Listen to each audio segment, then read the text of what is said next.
Continuamos en el programa del profe Morales hasta las 6 de la mañana y esta es la hora que dedicamos a Venezuela.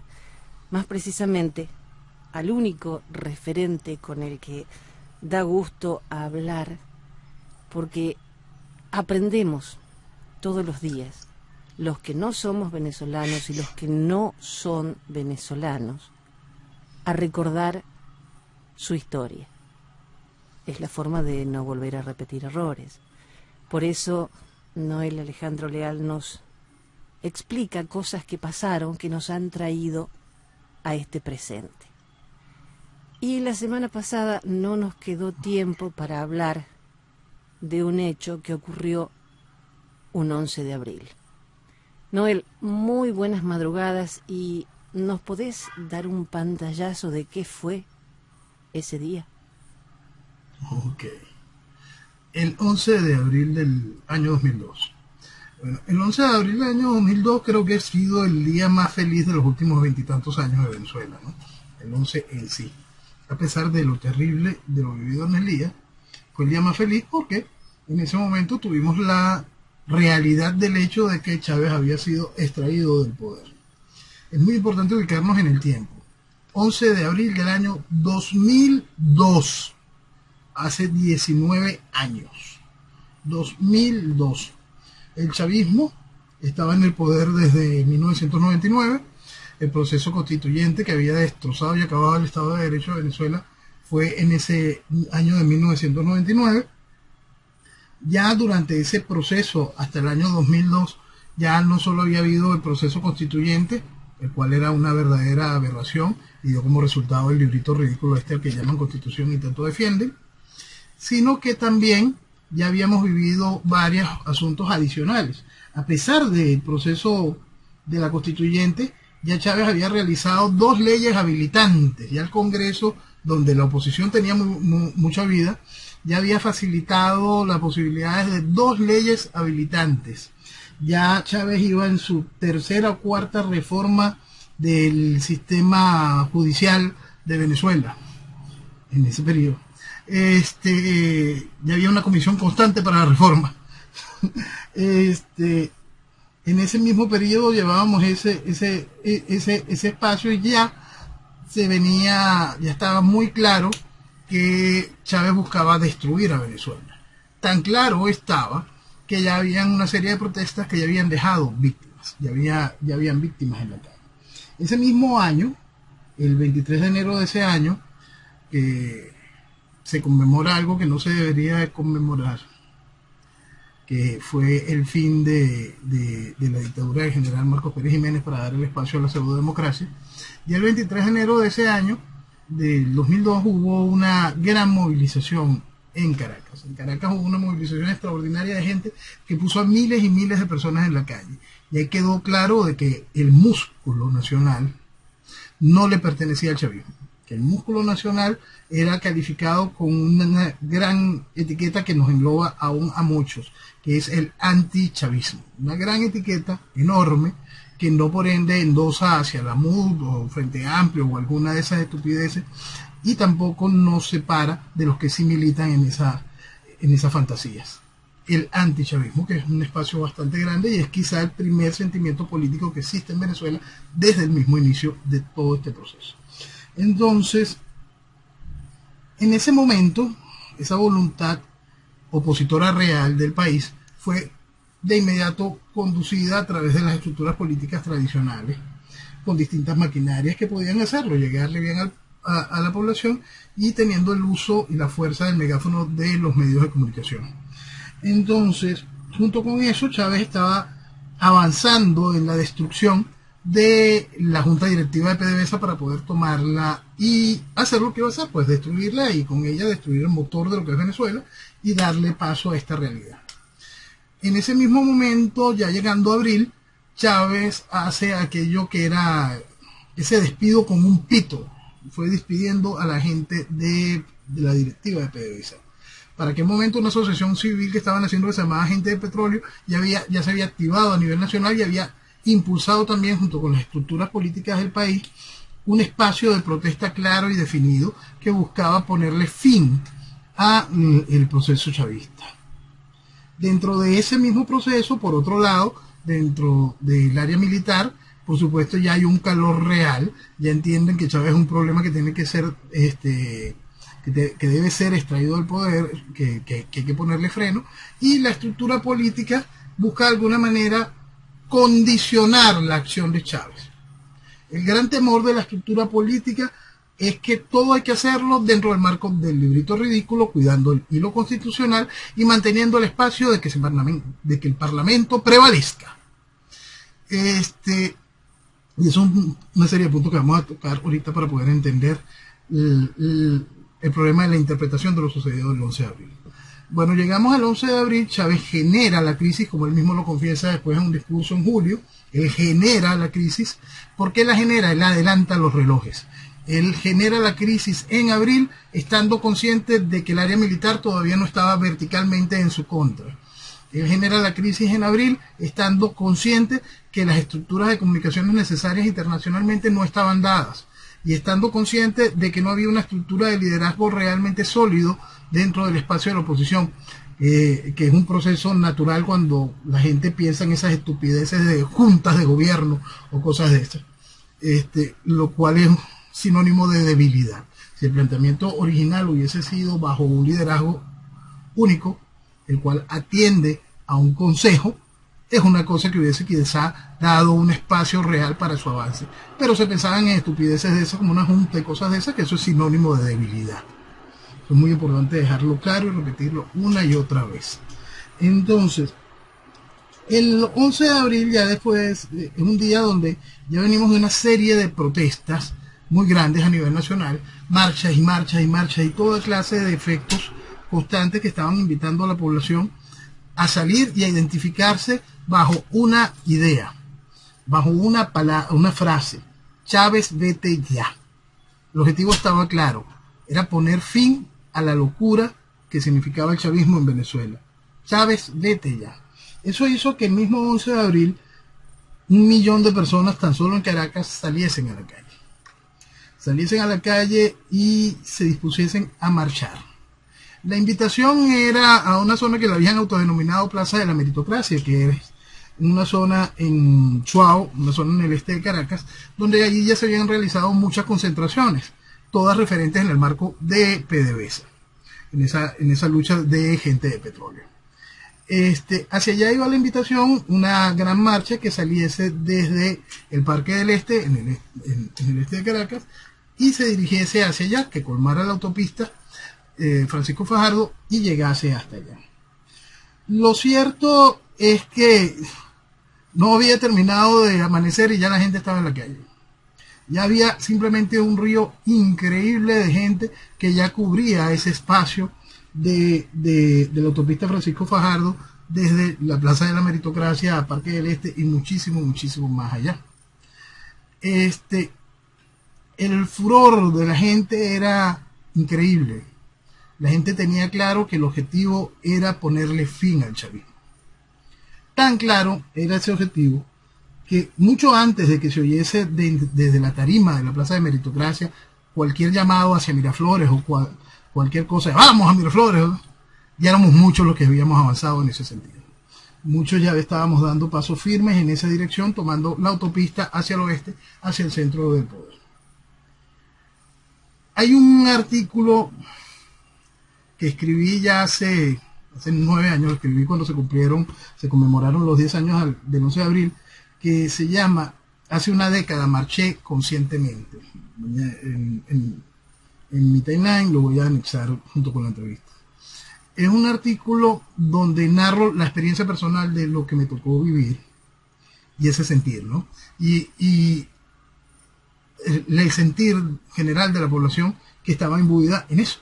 Chávez, vete ya. Estaba tan claro en abril del año 2002 que había que poner fin al chavismo, que eso sacó 1 millón de personas a la calle, que eso sacó a un país a pecho desnudo, consciente de que tenía un criminal en Miraflores. ¿Y cómo recibió ese criminal? Con plomo. Ese criminal, por supuesto, recibió a una población desarmada con plomo.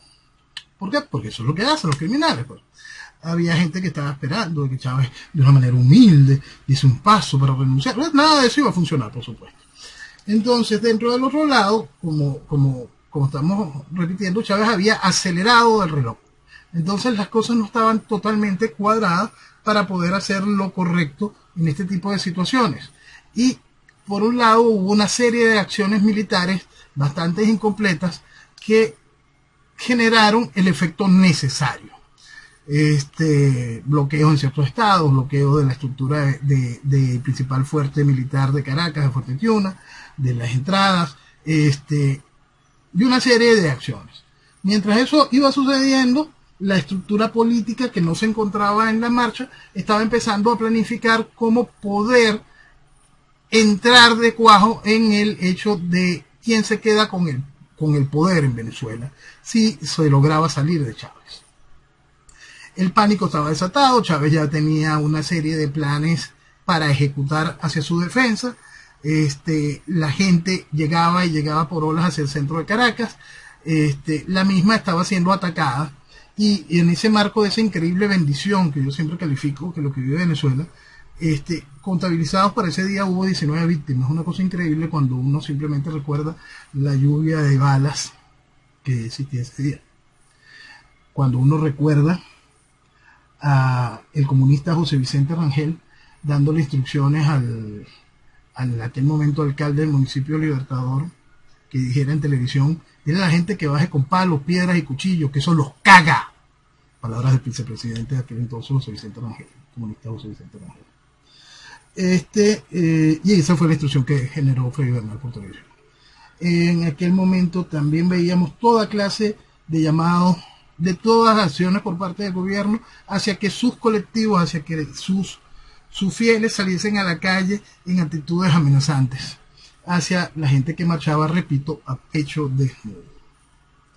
Al llegar al centro de Caracas, la balacera fue mucho más fuerte, al llegar a la zona cercana a Miraflores, y ese día quedó con ese título, con uno de los títulos, que era la masacre del silencio. La zona esta en cuestión se llama El Silencio, donde está muy cerca el Palacio de Miraflores. Y vuelvo al punto, la increíble bendición, porque decir que nada más hubo 19 víctimas con francotiradores puestos por el gobierno en puntos claros, total y absolutamente identificados. Pretender negar esa realidad hoy en día es realmente absurdo. Con bandas armadas, los conocidos pistoleros en distintas partes. Cada una de esas realidades la vivimos el 11 de abril. Esos hechos están más que documentados y forman parte de otro documento que hemos hablado y hemos hecho referencia más de una vez, que es que Chávez fue el primer presidente en ejercicio acusado de crímenes de lesa humanidad ante el Estatuto de Roma. Tengamos noción de eso, ¿no? Y eso es el año 2002, la acusación contra Chávez fue en el año 2004. Estamos en el 2021. Entonces, el 11 de abril se va desarrollando y Chávez en su pánico de ese día genera unas acciones militares que estaban, aparte de las acciones paramilitares, que eran los francotiradores, los pistoleros y todas estas estructuras.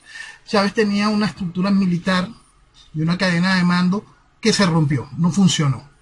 Tan no funcionó que Chávez obligó en aquel momento al que era inspector general de la Fuerza Armada,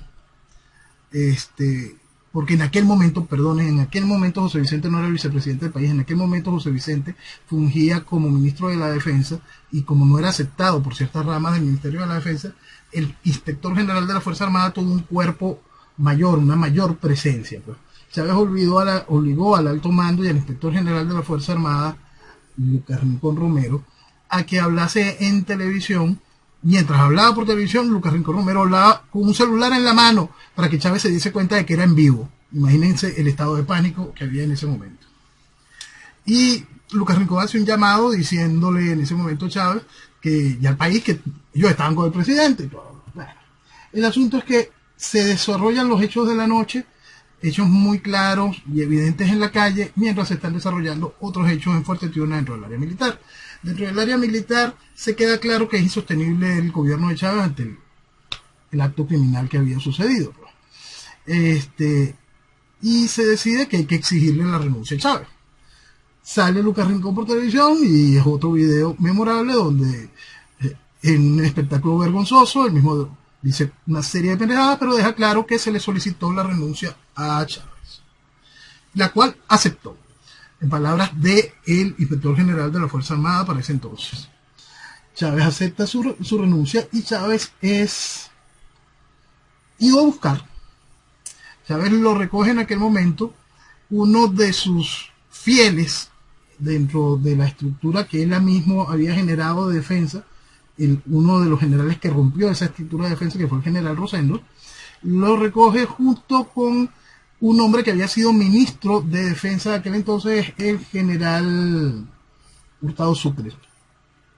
Van y lo recogen y lo llevan a Miraflores. En Miraflores hay una serie de sucesión de hechos, los cuales tienen distintas versiones, y estaba la discusión de si se mandaba a Chávez a Cuba, Chávez que si pedía $7 millones, que si no firmaba la carta de renuncia, que si sí la iba a firmar, que no si hacía falta firmarla, y una gran cantidad de decisiones, todas erróneas. ¿Por qué todas y cada una de esas decisiones fueron erróneas? Porque usted estaba en un proceso tiránico, porque hoy lo vive igual. Usted estaba en un proceso para la imposición de una tiranía comunista. Usted estaba en un proceso que no había otra manera de tratarlo que con un golpe de Estado. Es decir, con todas las palabras que lleva un golpe de Estado. Pero aquí los genios de la estructura política convencieron a la estructura militar que lo que había era un vacío de poder. Vamos a ser creativos y no vamos a dar un golpe de Estado, sacrosanto, y lo constitucional hay que respetarlo. Y vamos a ponernos creativos y vamos a inventar la figura del vacío de poder. Chávez renunció y Chávez obligó a Diosdado Cabello, que era el vicepresidente de aquel entonces, a que renunciara también. Y ahí viene uno de los más grandes problemas, que es lo que genera toda una serie de divisiones sobre el entendimiento de qué pasó el 11, 12 y 13 de abril. Más allá de las versiones que tenga la gente en su cabeza, porque le dijo el cuñado, le dijo el primo, fue partícipe, cualquier otra cosa, hay una serie de puntos que son fundamentales a entender. No se puede ser creativo frente a la realidad. La realidad es que no importa cómo usted ponga un régimen de izquierda, siempre va a ser golpe de Estado.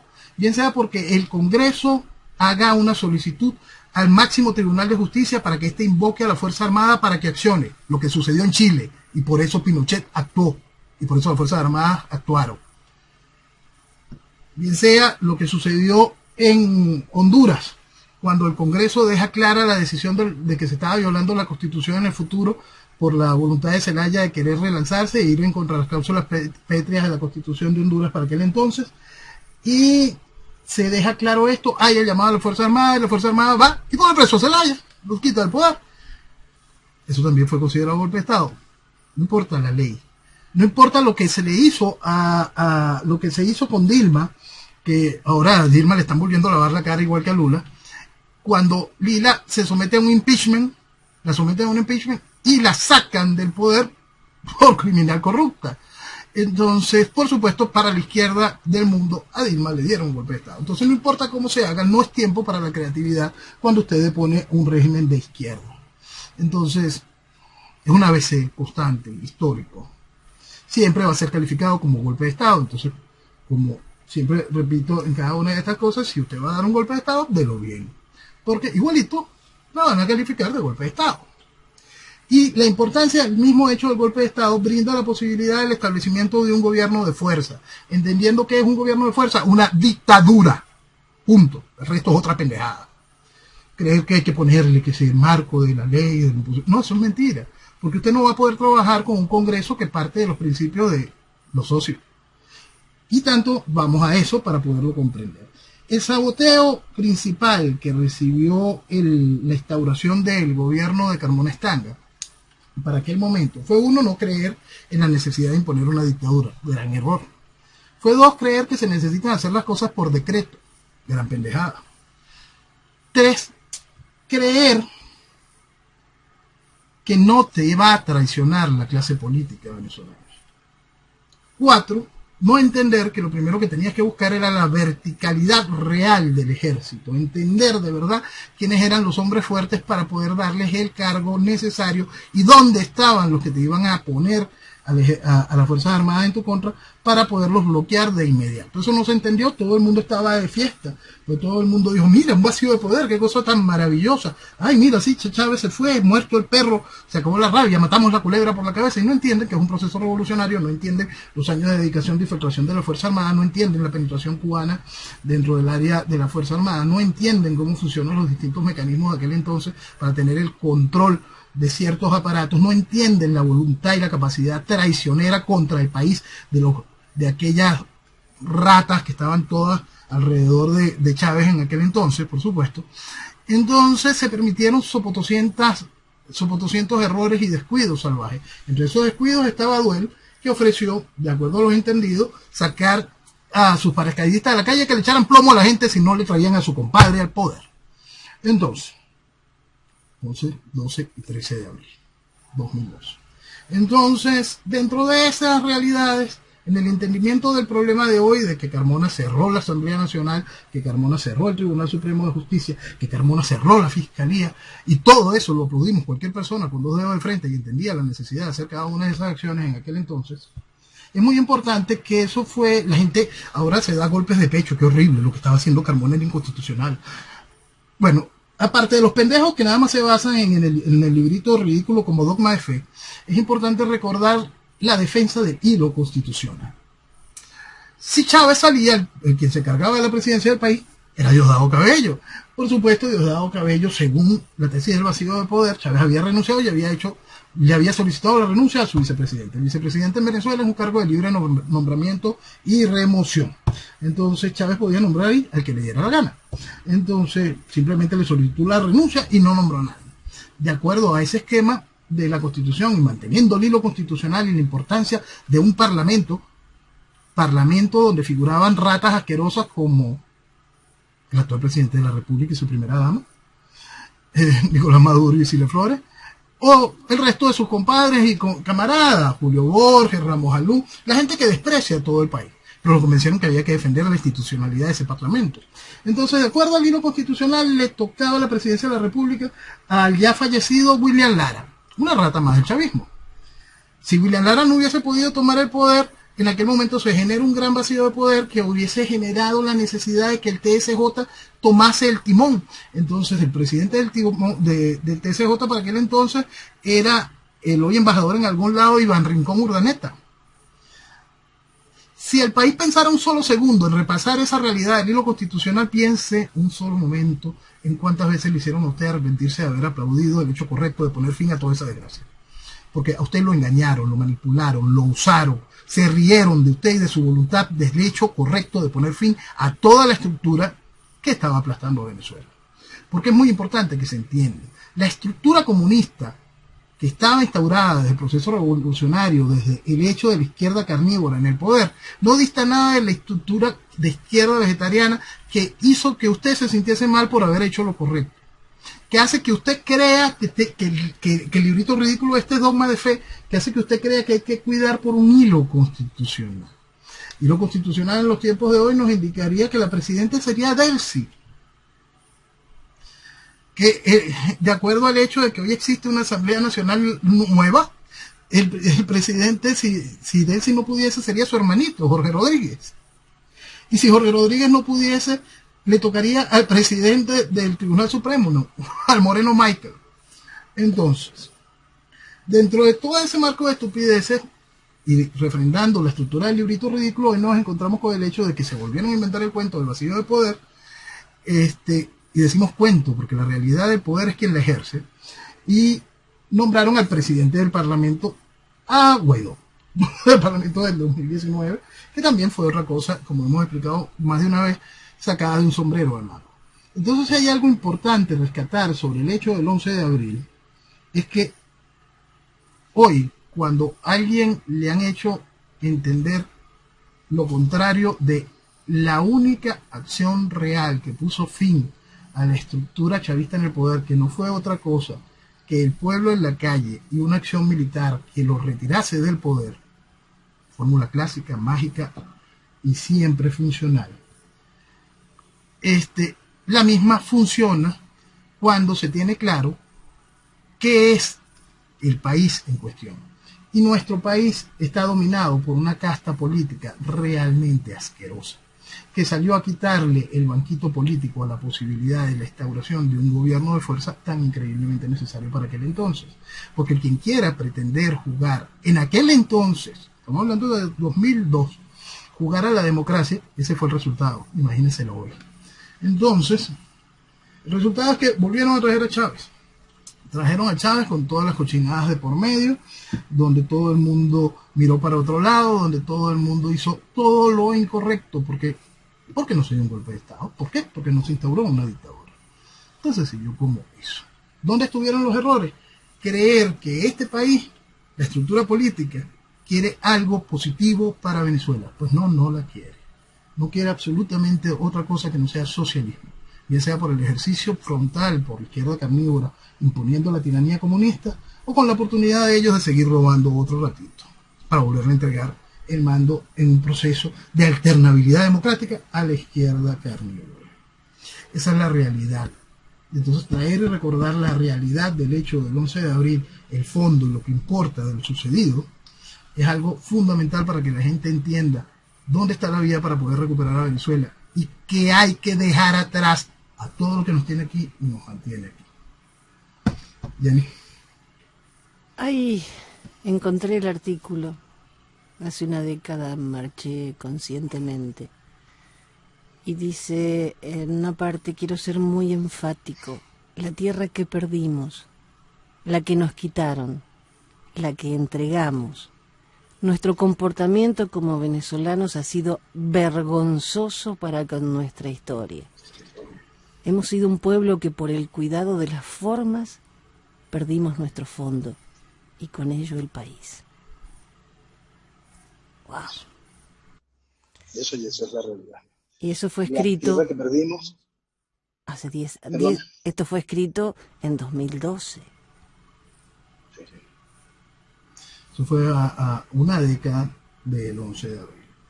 Y es eso, esa tierra que perdimos, esa tierra que quitamos, la tierra que entregamos, una tierra que está ahí por nosotros, que nos está esperando. Venezuela nos está esperando. Hay que despertar y hay que recuperarla. Hay que recuperar un país y construir una nación. Si me permitís, quiero leer un chiquitín más.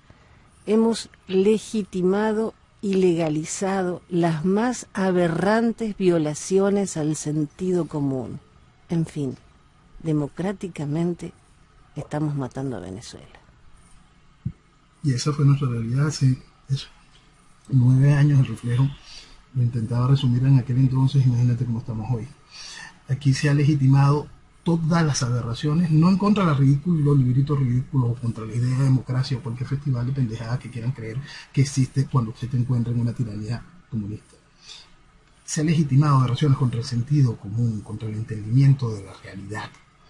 Y las mismas han hecho que la gente vaya en contra de su propia lógica, vaya en contra de sus sentimientos, vaya en contra de cualquier entender, vaya en contra de su sentido común. Es increíble lo aberrante que han hecho con el país toda la estructura política, comunicacional, académica y religiosa. Muy importante que la gente lo entienda. Nunca hubo, desde 1999, ningún tipo de salida jurídica, legislativa o electoral. Eso es muy importante que la gente lo entienda. Es muy importante y fundamental que la gente entienda que después de la certificación del hecho electoral del fraude del año 2004, quedó demostrado científica y académicamente que nunca hubo posibilidad, no hay posibilidad alguna de salida electoral a esta realidad. Es decir, que todos los que le invitaron a usted a votar, a participar y a legitimar y a vestir de democracia esta tiranía, lo hicieron de manera consciente. O son colaboracionistas o son unos pendejos. Entonces, ¿para qué usted los quiere? Eso es importante que el país termine de comprender ese tipo de realidades si quiere recuperar a Venezuela. Estoy viendo que hay muchos diarios que están haciendo encuestas. Si las elecciones fueran hoy, ¿a quién votaría? Y la gente participa. El hecho de participar en una encuesta a mí me da la pauta de que van a ir a votar. Es que van a ir a votar, porque para más les hiciste perder toda esperanza. Uno de los grandes éxitos de la estructura de oposición es hacer que el país pierda toda esperanza. Y entonces la gente se refugia en la mentira, porque quiere tener una mentira, quiere sentir que existe algún tipo de posibilidad, aunque sea una mentira. Entonces, ese es uno de los más grandes éxitos de esta estructura de oposición. hacer que la gente se refugie de una manera salvaje en la mentira. Es muy duro, pero no es solo Venezuela. Eso está pasando en muchos países de América. Fíjate Perú ahora, con este Pedro Castillo que salió de la nada y dice que no es su prioridad ocuparse de Venezuela cuando le preguntaron qué iba a hacer, si iba a reconocer a uno u a otro. Entonces... Ya no va a estar muy ocupado destruyendo el Perú, pues. Por supuesto que su prioridad no es ocuparse de Venezuela. Tiene bastante trabajo pendiente destruyendo Perú. Claro, pero empezó, creo que ya empezó bastante mal. Para mi gusto ya empezó mal antes de la segunda vuelta. Me quedo con Keiko toda la vida. Más de una vez lo hemos dicho en todo sentido, y es parte de que los países deberían de terminar de entender una serie de realidades. Hay un proceso que yo he denominado la trampa jaula. Nosotros vivimos en una gran trampa jaula. La gran trampa jaula que te obliga, como históricamente ha vivido Venezuela, en el hecho de votar por el menos malo. No poder votar por algo que funcione. ¿Por qué? Porque lo que funciona es vetado por la estructura política y comunicacional de esos países. Y sube algo tan ridículo como ese de Pedro Castillo. Suben cosas aberrantes como Chávez. Suben o vuelves a darle algún tipo de lustre político a un criminal como Lula. Entonces, lo que estamos viviendo en el país, en toda Latinoamérica, es esta increíble trampa jaula realmente dañina. Pandora mandó una respuesta a los infinitos tweets que, gracias a Dios, los venezolanos hacen con tus palabras, y puso una frase de Facundo Cabral. Le tengo mucho miedo a los pendejos porque son muchos y pueden elegir un presidente. Creo que no necesita más explicación. Es muy duro, pero es real. Es real. Churchill dejaba muy claro que la democracia era imperfecta, pero era el mejor método que conocía para aquel entonces, ¿no? Y para que la democracia fuese más perfectible, para que la democracia tuviese algún tipo de agarre, está esa manera de ir conduciendo la voluntad del elector. Entonces esa voluntad se va intentando generar un tipo de esquemas donde el elector, su voto se intente hacerlo un poco más racional, entendiendo la realidad. En los Estados Unidos se quiere ir en contra con estas elecciones habría que ponerle un ojo hacia eso, ¿no? Pero se quiere ir en contra su principal freno, que es la distribución a través de los colegios electorales para la presidencia. Entonces, esa es la manera como los padres fundadores de una vez pensaron en darle un esquema, más allá de la equidad, un control social al voto. Y en los otros países donde está la estructura de esquemas parlamentarios de votos, divisiones de cantones como Suiza, o cada una de este tipo de situaciones, van buscando limitar esto para hacer realmente más efectiva la democracia. Este cuento de un hombre, un voto, ha sido una de las cosas más criminales para el desarrollo de cualquier nación. Gústele o no le guste, quien quiera. Ya lo pedía Juan Bautista Alberdi allá por el 1860, cuando decía que el voto es el más sagrado de los derechos, pero que debería ser calificado. Sin duda, sin duda. Y me parece que es una idea fabulosa. No todos podemos votar. Y no solo no todos podemos votar, mira, ¿cómo se califica el voto? Porque te van a decir cualquier cantidad de pendejadas. No, solo los profesionales universitarios pueden votar. Ya, pónganse a buscar aquí. Aquí tenemos mira, si hay algún país que tenga doctorados en cuántas cosas hay, Venezuela tiene, pero así, para tirar para el techo. Mira nuestra realidad. Entonces, el razonamiento político está muy lejos del entendimiento tanto político como nacional, como social, como económico. El razonamiento académico está totalmente ausente de una serie de realidades, igual que el simplemente conocimiento popular o el hombre que subió un cerro y sube cerros, ¿vale? Este es del pueblo, puede estar totalmente carente del entendimiento de esto. Y es parte de lo que hablábamos la semana pasada, entender qué demonios es un Estado. Y la sociedad debe aprender a entender para qué te sirve una persona que puede llegar a ser un buen concejal, un buen alcalde, quizás hasta un buen gobernador, y por qué ese no te sirve simplemente para presidente. O como una persona que puede servirte para presidente sería un desastre ponerlo como alcalde. ¿Por qué? Porque son visiones distintas y es en donde la sociedad tiene que ir entendiendo y aprendiendo qué es quién, para qué y cómo funciona un país. Y eso va de la mano de un proceso educativo y de ejercicio y de un proceso de mostrarle a la sociedad en un camino de vuelta hacia la democracia con cuáles herramientas cuenta para poder generar el mayor bienestar social dentro de un área de desarrollo de libertades. Eso es importantísimo, comprender esas bases y esos principios. ¿Cómo se calificaría el voto? Siguen habiendo cualquier cantidad de intentos y comprender espacios para poderlo lograr. Y hay que avanzar mucho sobre ese tema y tiene que ser entendido dentro de la capacidad académica de cada grupo de votantes hasta el hecho del marco social de su entorno donde vive. Son distintas cosas que harán el hecho que pueda tener un voto que genere un porcentaje o no tenga un porcentaje. Y hay cualquier cantidad de tesis al respecto, pero si no se avanza en ese camino, los países van a seguir involucionando democráticamente. Estamos hablando de una Venezuela donde este viernes, día en que grabamos, hasta que volvamos a la próxima normalidad, porque no sé qué será, el dólar oficial se cotiza en bolívares, 2.381.793,65. No, ya hay sitios donde se negoció ya 2.500.000. Entonces, 2.500.000, si tomamos en cuenta que el gobierno está próximo a sacar un billetico de 1.000.000 de bolívares como máxima moneda de expresión. Bueno, tengamos idea de lo que significa eso.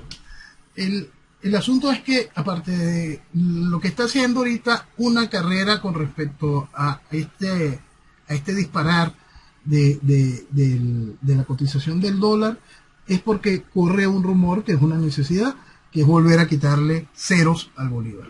¿Por qué? Porque es inmanejable, es absolutamente inmanejable las cifras actuales. Es que es ridículo pensar que el billete de más alta denominación del país vaya a ser el de 1.000.000 de bolívares, y el billete de más alta denominación del país sea eso, 1.000.000 de bolívares, y que no te alcance ni para comprar medio dólar. Entonces, frente a esa estupidez, están ya en las necesidades reales de buscar cómo disfrazar la situación, y la única que les queda es esa, volver a rasparse ceros a la moneda. Por eso es que frente a ese rumor, la gente entiende la necesidad de refugiarse en el dólar. Ya habíamos explicado que la semana pasada, por el asunto de la Semana Santa, había menos mercado, por supuesto iba a haber un repunte, pero junto con ese repunte hay esta ola de especulación por esta idea, por esta realidad. Noel, un grupo de 62 diputados del Partido Popular Europeo, liberales, conservadores y reformistas, se unieron este viernes para demandar al alto representante de la Unión Europea, don Borrell, para que dé explicaciones por la reunión con dirigentes chavistas. ¿Qué pasó con eso? Yo creo que Borrell pierde más tiempo intentando dar explicaciones de lo que todos sabemos que en cualquier otra cosa de las acciones de política exterior de la Comunidad Europea. Y eso se sabía desde antes del nombramiento de Borrell. Borrell, por supuesto, busca algún tipo de manera de darle más estructura legítima a la estructura del chavismo, pues. Entonces, como hemos repetido desde el cansancio, una de las labores principales del guiado era reinstitucionalizar la tiranía en el país y la aceptación internacional de la particular forma de gobierno. Al no ejercer el guiado ningún tipo de gobierno, porque simplemente no, como siempre dijimos, no es más que un chiste malo, porque el ejercicio real de gobierno nunca lo iba a tener. Entonces, Europa ha encontrado desde hace mucho tiempo mecanismos de comunicación directas a través de distintos esquemas con la estructura del gobierno. ¿Qué encontró Borrell ahorita para darle este espacio? Recibieron en distintos organismos en Ginebra a una comisión donde estaba el presidente de la Asamblea Chavista, Jorge Rodríguez, la vicepresidenta Iri Valera y otra serie de parlamentarios, entre ellos varios parlamentarios que hasta ayer figuraban en las nóminas de oposición, pues.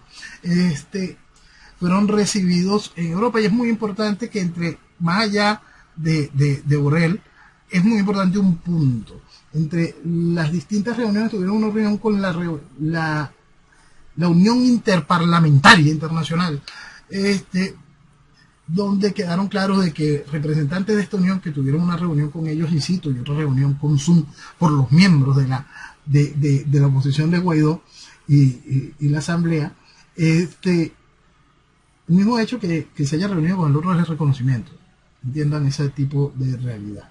Entonces ya, este chiste ya está bueno, pues, este chiste ya está bueno y está cansón. Lo cierto de toda esta realidad es que se necesita todavía reconocer a alguien por parte de los países que han desconocido el régimen de Maduro. Noel, el régimen ordena al Nacional el pago de unos 13 millones de dólares por indemnización a Diosdado Cabello. Pero quiero que me aclares esta parte, porque hablan de daño moral. ¿Qué moral? Bueno, eso es un lapsus, porque el comunista no tiene de eso. 13 millones de dólares por decir que el señor está vinculado con negocios de narcotráfico. Bueno, el comunista no tiene de eso. Ellos se creen que existe algún tipo de asunto de que ellos respeten la moral o que existe la moral. Mira, hay gente que tiene sus definiciones, ¿no? Y cuando vamos al concepto natural y nos encontramos con los conceptos de ética y este tipo de situaciones que nos vienen de los tiempos de Grecia, mucho antes de los años de nuestro Señor, y cada una de estas cosas, el asunto es que ética, moral y este tipo de cosas que son básicamente autocontroles, y es lo que te defiende y te identifica como una persona con razonamiento y con idea, con respeto, con respeto. Cada una de estas cosas son del común de la gente gracias a la religión, no importa la religión que sea. Son del común de la gente gracias a la religión. Y comunista que crea en religión, eso es mentira, eso es mocilla para el diablo. Entonces, moral, ética no va de la mano en ningún momento algo ligado que tenga que ver con el comunismo. Seguro. Hace un ratito hablábamos de los dólares y encontré algo que se me había pasado por alto. Don Jorge Arreaza aseguró que el uso del dólar en Venezuela será pasajero. No es lo ideal. ¿Cuánto va a durar esto? Dice 1, 2, 3, 4 años. Pero el problema es, y acá está la explicación clarísima para quien le quede duda. Ante el bloqueo tuvimos que flexibilizar. Aprendimos con la gente que comenzó a usar el dólar. Tuvimos que aceptar esta realidad y facilitar el proceso. Ay, me quedó clarísimo. Ahora entiendo. Ay, Dios mío. Yo quería hacer un programa en serio, pero no puedo con esas cosas. No se puede, Jenny, no se puede. Es que es increíble. Lo que le ha tocado vivir a Venezuela, lo que le ha tocado vivir al venezolano es una cosa que son una acumulación de absurdos, ¿no? Y en el área específica del área de la economía, nosotros estamos viviendo una fantasía. Siempre reseño esta criminal fantasía frente a la criminal realidad. La realidad es que estamos muy, muy mal y vamos para mucho, mucho peor. Mucho, mucho peor. Y no hay manera de que pueda haber un cambio de real bienestar en el país mientras el proceso revolucionario esté impuesto. Y más allá del proceso revolucionario protagonizado por el chavismo, no hay manera de un cambio real que traiga un espacio para el desarrollo mientras cualquier alternativa que venga a ocupar un espacio posterior a la extracción de la tiranía esté vinculada de alguna manera con el pensamiento de la justicia social y todas las pendejadas socialistas de costumbre. Noel, ¿qué sigue pasando en Apure? Porque eso no se tranquilizó para nada. No, como señalamos la primera semana de los hechos, eso iba para largo e irá para más largo. Lo importante a entender, como lo hemos ido explicando también, es la palabra, marquetalia. Entienden que eso es lo que busca la estructura de la FARC apoyada directamente por el gobierno nacional. La estructura de la FARC que es recibida en Miraflores. Hemos visto ya 2 videos de Iván Márquez, hombre que es recibido por Nicolás Maduro junto con Piedad de Córdoba en Miraflores, donde técnicamente dejan claro que ellos van a ejercer soberanía dentro del territorio venezolano. Así de simple. Había un titular que realmente es duro. Los guerrilleros les queman las casas, el ejército las saquea y la FAE los asesina. El drama de los civiles en Apure. Es tremendo. Es el drama de Venezuela porque es una guerra contra el venezolano. Es parte de... Piensa, fíjate, esto lo que vemos en Apure y lo que está sucediendo en estas poblaciones de venezolanos en esta zona de frontera, es como si hubiese reducido en segundos los 20 años de ir sacando a venezolanos, generando la diáspora. Entonces, esos 20 años donde has hecho todo para ir haciendo que el venezolano huya, desde la delincuencia como política de Estado, acabar con el sistema de salud, destruir la economía, acabar con cualquier fuente de trabajo, perseguir, destruir, matar. Imagínate todo eso en el nivel nacional 20 años, bueno, resúmelo en Apure, es lo que se está viviendo en días. ¿Para qué? ¿Para qué? Para vaciar esa zona. Sacarla de venezolanos. ¿Y cuál es el fin de hacer todo esto? Porque obviamente que no lo hacen porque sí. Bueno, lo primero, lo sencillo sería, fíjate que es increíble, lo sencillo sería verlo como parte del negocio de la droga, ¿no? Lo sencillo sería verlo simplemente como parte del negocio de la droga. Pero ahí la respuesta está en la palabra marquetalia. Soberanía de la FARC. Este señor Gentil Duarte, o sea, no es un hombre más de las FARC. No. Es importante recordar que él fue uno de los primeros que se sentaron en La Habana para los acuerdos de paz y uno de los primeros que se levantó cuando recibió la orden de que tú tienes que ir a recoger las armas que vayan soltando los demás. Y la corriente Bolívar y Zamora es la cara de la guerrilla venezolana, ¿no? Del Frente Fuerzas Bolivarianas de Liberación. Sí, Chávez en el proceso de destrucción de Venezuela aupó la generación de este tipo de movimientos guerrilleros de defensa del proceso revolucionario, ensucian el nombre del libertador, lo equiparan al nombre de un bandolero criminal como Zamora, y generan un ideario donde el crimen es la bandera, pues, en nombre del proceso revolucionario social. También hablan de que a estas fuerzas bolivarianas de liberación perteneció el alcalde José María Romero Chema y el diputado de la Asamblea Nacional Héctor Orlando Zambrano. Y así, Jenny, y la gente está pensando en esto. Mira, aquí tuvimos de presidente del Congreso un tipo de apellido, Soto. Que él fue un guerrillero criminal comunista durante todos los años de los 60. Él era uno de los que gozaba un pullero matando policías, jugando tiro al blanco con cabeza de jóvenes soldados venezolanos. ¿Dónde está la novedad? Precisamente hace poco oía un video de presidente Jair Bolsonaro en la campaña, donde se le acusaba de que él iba a colocar militares en los puestos de gobierno, y él dio una defensa extraordinaria, su respuesta es mágica. Aquí nadie se ha metido con Lula, que puso en los puestos de gobierno una gran cantidad de criminales guerrilleros comunistas. Entonces, aquí se aplaude y allá se aplaude lo que destruye una nación. Por favor, hay que despertar frente a cada una de esas realidades. La estructura socialista siempre va a buscar corromper, vejar, destruir. Son eso, para eso vinieron. ¿Qué hay de los 1000 milicianos que quiere mandar Maduro a la frontera con Colombia porque es la guerra de todo el pueblo? Bueno, tú sabes que hay un gran problema allí porque corren una serie de rumores donde hubo una serie de hombres de las FAES que decidieron no lanzarse en el llamado, la orden que recibieron de ir hacia Apure, porque tienen miedo que la guerrilla los mate, pues.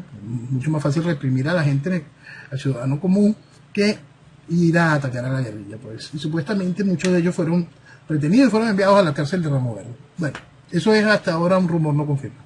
El asunto es que Chávez planteó desde el concepto inicial la guerra de todo un pueblo, que es un planteamiento muy viejo y es un planteamiento que Fidel utilizó durante mucho tiempo, para poder alistar a la gente y prepararla siempre con el miedo a la invasión yanqui. Y la guerra de todo el pueblo, esto es una cosa que Chávez impuso desde el principio. Cuando generó las milicias, por supuesto, fue darle armas y entrenamiento a gente para que esté allí en la defensa del proceso revolucionario. Entonces van a incorporar ese cuerpo porque parte de la Fuerza Armada del Ejército se queja, mira, me están matando los soldados. ¿Qué hace? Le dicen al gobierno nacional y el gobierno nacional dice, bueno, te envío este refuerzo, que no son de los tuyos, pero sirven para lo mismo. Pero los milicianos es gente común que no tiene ningún tipo de entrenamiento. Mira, ahí hay de todo, Siempre es muy importante recordar una cosa. El gobierno te muestra el chiste y no te muestra la realidad. ¿Ok? El gobierno te puede mostrar a viejitos cargando un tubo, un palo de escoba y simulando que... Eso te puede mostrar el gobierno. Lo cierto es que dentro de los milicianos el gobierno puede meter cualquier cantidad de contratistas rusos que vengan a solucionar el problema, como ya vimos con uniforme del ejército venezolano a otros contratistas rusos. Dicen que cerca del 80% de Venezuela cuenta con presencia de grupos paramilitares. Es mucho.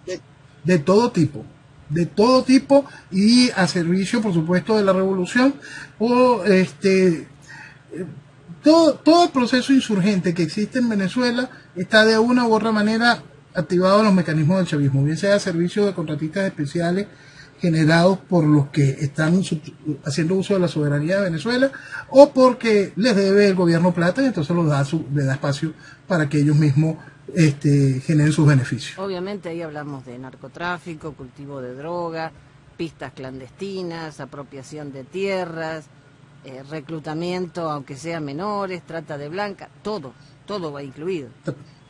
Todo, secuestro, todo. Cualquier cosa mala está con el certificado de la revolución. Socialismo y crimen siempre van de la mano. Noel, dice una información pero hay que ver qué hay atrás de la información, que Maduro rechazó la oferta del sector privado de comprar vacunas contra el COVID-19.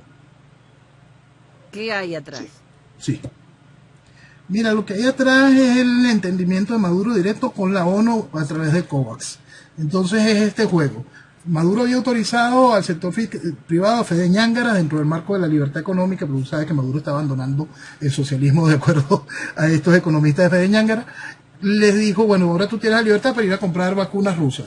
Entonces le había dado permiso para que comprara 5 millones de vacunas rusas. El permiso tocó Maduro. Ahora, con todo el asunto de COVAX y con todo este asunto que Maduro hizo estallar por el espacio que brindó el problema de AstraZeneca, le ha dado la posibilidad de que Maduro tenga la comunicación directa con el COVAX, que no se necesite para nada al guiado en esto. Es parte de la aceptación internacional de la forma de gobernar de Maduro. Entonces, hay que sacar bien las cuentas. Si yo te voy a dar un crédito a ti para que compres esas vacunas, pero más bien puedo utilizar estos reales para comprarlo directamente al COVAX y que me vean más bonito, ya le pediré yo a los rusos que me manden un donativo y mientras tanto hacemos el negocio por otro lado y quedar de una manera más institucional dentro del planteamiento internacional. Ah, y por supuesto, el Estado es el único dador. Cualquier ente privado que quiera tener acceso, por supuesto, a través del Estado. Sí, no, eso seguro. Nos queda un par de minutitos, pero me alegra ver que un opositor ha pedido un proyecto mundial porque están socavando las democracias y pidió ayuda contra la tiranía de Maduro. Porque sí. Eso es bien interesante cómo están empezando a utilizar la palabra correcta, pero la envuelven dentro de la mentira. Según la palabra correcta, nosotros no estamos en dictadura, estamos en una tiranía. El uso de la palabra correcta es importantísimo, pero cuando se banaliza la palabra correcta llamando a un proceso electoral, lo que quieren es hacer que la palabra correcta se embasure y pierda sentido. Es muy importante y que se entienda que no es el único que está empezando a utilizar la palabra correcta. Claro, pero dice, no es un tema de derecha, no es un tema de derecha o de izquierda, es un tema de libertad y democracia. Exactamente. Y sí, el tema es ideológico, el problema es ideológico y el uso de la palabra correcta es importante, pero desligarla o ensuciarla con la idea de un proceso de elecciones libres, fíjense lo que estamos diciendo, ensuciarla con la idea de un proceso de elecciones libres es hacer que la palabra correcta pierda sentido. Noel, se nos ha ido la hora. Volvemos a pedirte, por favor, que la semana que viene nos vuelvas a acompañar, porque hay que despertar. Venezuela lo vale. Venezuela lo vale. ¡Viva Venezuela! Viva Venezuela. Buenas noches.